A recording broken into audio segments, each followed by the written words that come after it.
Selamat sejahtera, anbu wanakkam. Nama saya Manimara Manikam, pengurusi Kebangsaan Persatuan Orang Pendek Malaysia. Hari ini 2 hari bulan 9, 2023.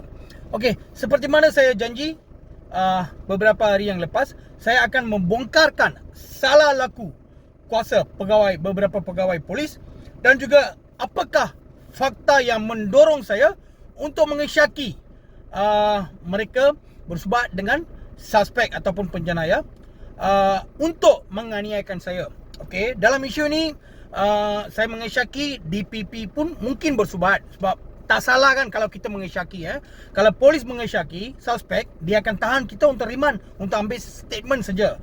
Tapi bila kita mengisyaki, apa yang orang biasa boleh buat, takkan kita boleh tangkap itu polis.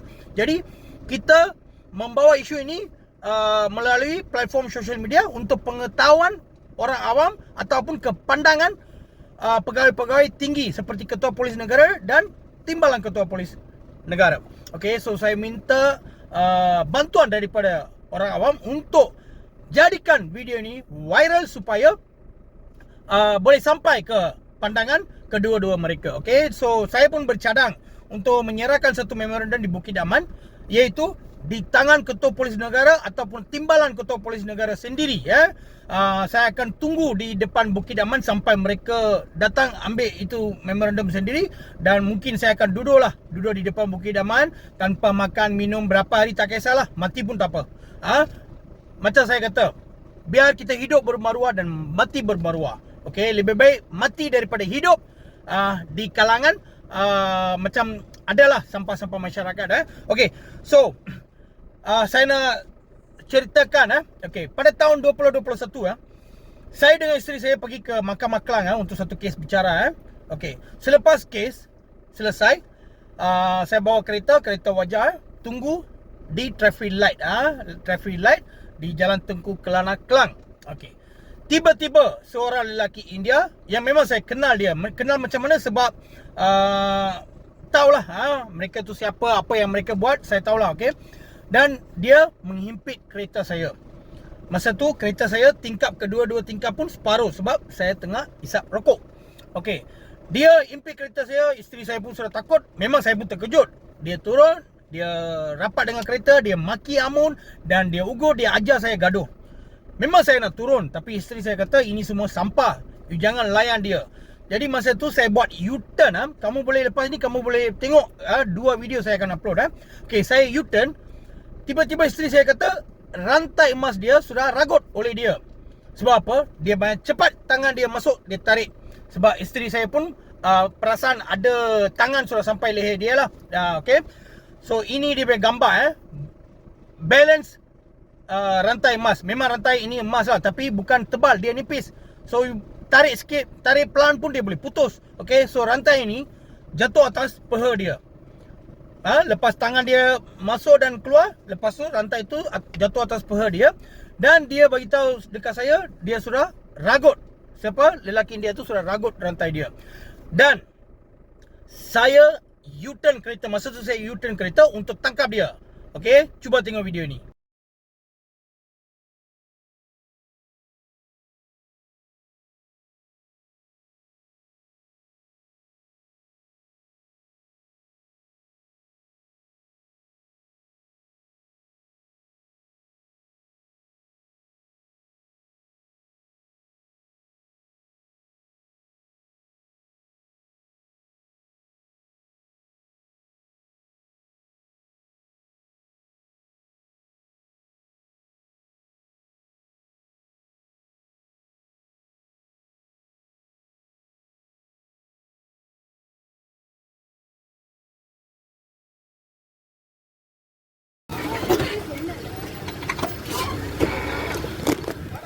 டேய் உகுத்தான ஓடுறா பொட்டை.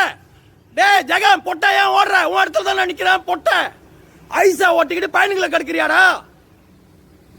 Ada tengok kan dalam video tu, first separuh dia tak ada audio. Saya pun tak tahu kenapa tak ada audio. Tengok saya rakam dia, sambil rakam sebab kita nak bukti. Kadang-kadang ada bukti pun kita dianiaya. Macam mana kita bagi report tanpa bukti? Mesti tak laku kan. So saya rakam untuk bukti. Saya kejar dia. Tengok apa dia buat. Dia U-turn balik, dia tendang saya handphone, dia lari. Dan apa dia kata mula-mula?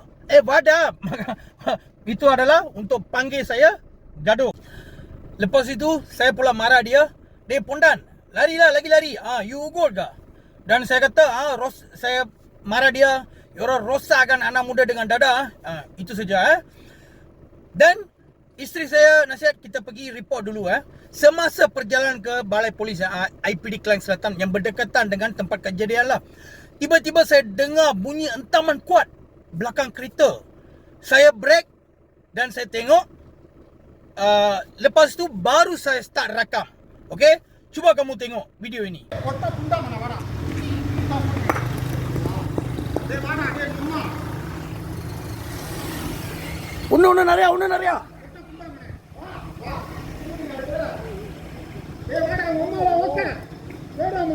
டேய் உன் இடத்துல இருந்து போறடா பொட்டை ஓடுற கொட்டை போடா என் கொட்டை போடா கொட்டை ஐஸ் அடிக்கிற நாய போடா கொட்டை ஐயா உங்க அம்மா இதுல வந்தியா நீ ஜக டேய் உன் இடத்துல இருந்துக்கிட்டு புண்ட சண்டை கொடுக்க ஆளை கூட்டு வர கொட்டை. Nampak tak apa yang mereka buat? Okay, mula-mula yang kereta saya kena batu itu saya tak boleh rakam sebab kita pun tak perasan kan. Bila saya dengar bunyi entaman kuat, saya tengok dia orang kejar saya pakai kereta sambil baling batu-batu yang besar. Salah satu batu memang sudah kena lah. Lepas tu baru saya start rakam. Ini pun untuk bukti nak serahkan kepada pegawai polis. Okey, dalam rakaman itu pun kamu boleh nampak mereka pakai kain tutup muka dengan kain serupa penyamun tau. Tengok dia orang maki Amun. Mestilah bila dia maki, saya pun nak maki. Tengok saya bawa kereta pun bukan laju saya lari, bukan takut. Saya bawa pelan-pelan, saya maki. Saya kata, pondan lu orang. Saya ada tempat you orang. Kalau nak gaduh-gaduh serupa jantan lah, baling batu semua, ragut semua untuk apa? Bila dia maki, saya maki balik. Adakah salah? Kalau salah, maki balik orang yang maki kita kalau salah, polis pun salah juga. Tembak penjenayah, polis tembak balik penjenayah, salah juga kan? Tapi kita tak pertikaikan itu. Itu memang polis nak nak mempertahankan diri, kena tembak itu penjenayah. Serupa juga saya mempertahankan diri, saya maki dia balik. Bukan saya ugut, bukan saya kata saya nak potong dia, saya nak tembak dia, saya nak bunuh dia. Apakah perasaan kamu kalau penyamun macam ni, penjenayah kejar kereta kamu dengan baling batu? Mesti marah kan? Then saya pergi ke IPD Shah Alam untuk report. Sebab IPD Klang Selatan berdekatan dengan tempat kejadian, mereka masih kejar. Bukan kita tak boleh gaduh. Okey, tapi saya tidak mahu rosakkan nama saya serupa sampah masyarakat ini ya. Saya pergi report dekat IPD Shah Alam. Okey, lepas tu ada seorang pegawai polis penyiasat bernama inspektor ada satu inspektor lah, nama dia Suresh Kita tak perlu sembunyikan lah, kita terus terang saja. Dia call saya, suruh saya hadir ke IPD Klang Selatan untuk ambil rakaman percakapan pada pukul 3. Apabila saya sampai sana pukul 3, suspek pun berada di depan pintu pegawai penyiasat. Macam mana pegawai penyiasat tahu dia yang suspek? Saya belum bagi rakaman percakapan. Lagi satu, bolehkah seorang suspek dipanggil bersama dengan pengadu? Sebab suspek depan bilik pegawai penyiasat pun dia buat mimik muka menyindir macam-macam. Bila saya marah tu, saya pula kena marah daripada pegawai penyiasat. Okey, dan saya sudah bagi statement, semua sudah siap. Selama 2 minggu kes ini tidak buka IP. Tidak ada apa-apa perkembangan. Saya hari-hari call, mesej dia tak layan langsung. Lepas saya call Bukit Aman Jeep, saya call, saya buat aduan. Lepas buat aduan, next day, wah dia banyak rajin call saya. Dia kata, bro inilah bro, itulah bro. Okay, IP sudah buka bro, sekarang mau pergi tangkap bro, macam-macam. Okay, so separuh rantai emas, separuh yang kami ada balance tu pun kami sudah serahkan dekat dia. Tapi baru-baru ini saya baru dapat tahu apabila dia hantar Sapina, hanya 506 yang dituduh. Yang khianat, baling batu dan ragut rantai, semua dia tak buka section. Tengok 2 minggu baru dia buka ini kes terhadap mereka. So, salahkah saya mengesyaki? Dan selepas itu, Inspektor Baiti, dia pula kata nak ambil rakaman percakapan. Kenapa? Suspek pun ada report. Dan tiba-tiba dia kata nak tuduh saya pula 506. Kenapa? Dia kata mengikut video rakaman saya dan IP Tuan Suresh, dia nak tuduh saya pula. Dia kata DPP yang bagi arahan. Sebab tu saya kata saya pun mengesyaki DPP. Salah ke? Sebab baru-baru ini ada 2 DPP kena tahan juga oleh polis positif dada. Tak salah kan kalau saya mengesyaki? Jadi saya pun tak faham lah. Macam mana tahu? Tak logik langsung. Okey, penyamun masuk rumah kamu, curi. Okey, masa curi mungkin kamu tangkap dia, pukul dia atau maki dia untuk takutkan dia kan. Lepas itu penyamun sudah kena tangkap. Okey, dia akan dituduh. Tiba-tiba penyamun cakap, masa saya curi, tuan rumah itu sudah marah saya. Wah, marah kah? Ini macam dia pun salah. Pegawai penyiasat sudah buka satu IP, tuduh pemilik rumah juga. Apa alasan? Macam mana you boleh marah itu penyamun? Salah. Macam tu ke? Logik ke?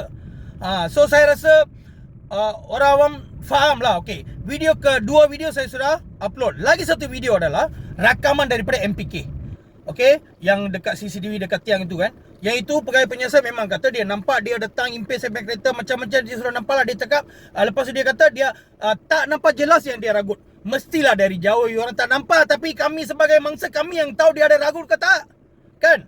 So saya rasa inilah sekarang kita orang awam kena berani tampil ke depan untuk membongkar salah laku dan menyoal PDRM juga. Disebabkan salah satu dua orang image PDRM rosak. Okey, lepas ini saya rasa tak perlu sabar lagi lah. Tak perlu sabar, tak perlu takut. Biar ini yang pegawai mana-mana lah nak tembak saya mati ke, nak upah orang bunuh saya kan, saya tak rahat lah. Biar mati-matilah. Janji saya membongkarkan beberapa salah laku beberapa pegawai polis sudah. Okey, mati pun saya tenang. Rasa happy, satisfied. Okey, seperti mana saya kata, saya akan pergi ke Bukit Aman untuk serahkan memorandum di masa yang terdekat dengan membawa beberapa mangsa, dan saya akan duduk sana sampai Ketua Polis Negara dan Timbalan Ketua Polis Negara. Mana-mana seorang yang datang terima saya punya memorandum terus. Saya tak nak bagi mana-mana sesiapa lah. Sudah, saya tidak percaya sesiapa lagi. Saya hanya percaya Ketua Polis Negara memang bagus sekarang. Sebab apa? Banyak kes pegawai polis memang mereka ambil tindakan. Dan Timbalan Ketua Polis Negara Dato' Seri Ayukan memang saya punya idol lah dia. Okay? Tapi kita tengoklah betul mereka akan membantu orang awam atau tidak. Okay? So kalau kamu rasa memang saya dianiaya oleh pegawai-pegawai polis ini, tolong share. Lepas ini saya akan membongkar salah laku IPD daripada pegawai polis daripada IPD Melaka. Okey? Apakah hubungan dia dengan kes ini?